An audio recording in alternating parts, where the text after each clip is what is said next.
বন্ধুসকল, আপুনি জানেনে আপোনাৰ বিউটি ৰুটিন আৰু ৰিলেক্সেশ্যন দুয়োটাতে অলপ স্পেচিয়েল কৰি তুলিবলৈ কিছুমান এচেঞ্চিয়েল অইল আপোনাৰ বাবে হেল্পফুল হ'ব পাৰে, সহায়ক হ'ব পাৰে। আহক আজি জানিব চেষ্টা কৰোঁ বিউটি আৰু ৰিলেক্সেশ্যনৰ বাবে টপ 5 এচেঞ্চিয়েল অইল।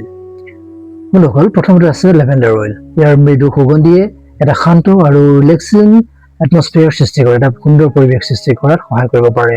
দ্বিতীয়তে টি ট্ৰী অইল। আপোনাৰ স্কিন কেয়াৰ ৰুটিনত ইয়াক আপোনাৰ ক্লিনজিং আৰু ব্লেমিছ প্ৰন স্কিন কেয়াৰৰ বাবে বহুলভাৱে ব্যৱহাৰ কৰা হয় ইয়াক। তাৰপিছত তৃতীয়তে ৰ'জ অইল। ৰ'জ এচেঞ্চিয়েল অইল। ইয়াৰ মিঠা ফ্ল'ৰেল ফ্ৰেগ্ৰেন্সে আপোনাৰ চেল্ফ কেয়াৰ ৰুটিনক আৰু অধিক ৰিফ্ৰেছিং কৰি তুলিব পাৰে।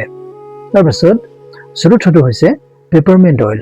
ইয়াৰ সতেজ এৰোমাই আপোনাক ফ্ৰেছ আৰু ৰিফ্ৰেছ অনুভৱ কৰাত সহায় কৰিব পাৰে। তাৰপিছত বন্ধুসকল, পঞ্চমটো হৈছে য়ালাং এচেঞ্চিয়েল অইল। ইয়াৰ চুইট ফ্ল'ৰেল ফ্ৰেগ্ৰেন্সে আপোনাক ৰিলেক্সেশ্যন ৰুটিনত এটা বিউটিফুল টাচ যোগ কৰিব পাৰে। এটা সুন্দৰ অভিজ্ঞতা আপোনাক দিব।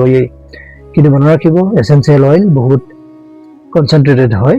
আপোনাৰ স্কিনত বা আপোনাৰ ছালত পোনপটীয়াকৈ ইয়াক ব্যৱহাৰ নলগাব। সঠিকভাৱে ডিলিউট কৰি ব্যৱহাৰ কৰক আৰু প্ৰথমে ইয়াৰ পেজ নিশ্চয় কৰি ল'ব, আপোনাৰ স্কিনত টেষ্ট কৰি ল'ব নিশ্চয়। আপোনাৰ ফেভাৰিট এচেঞ্চিয়েল অইল কোনটো কমেণ্ট কৰি নিশ্চয় জনাব। আৰু এনেধৰণৰ বিউটি, হেল্থ আৰু লাইফষ্টাইল টিপছৰ বাবে, বিভিন্ন ধৰণৰ তথ্যৰ বাবে বিশ্বজিৎ ব্লগছ আছাম চেনেলটো ছাবস্ক্ৰাইব কৰিবলৈ নাপাহৰিব, লগতে বেল আইকন টিপি দিব। আপোনাক পাম। ধন্যবাদ।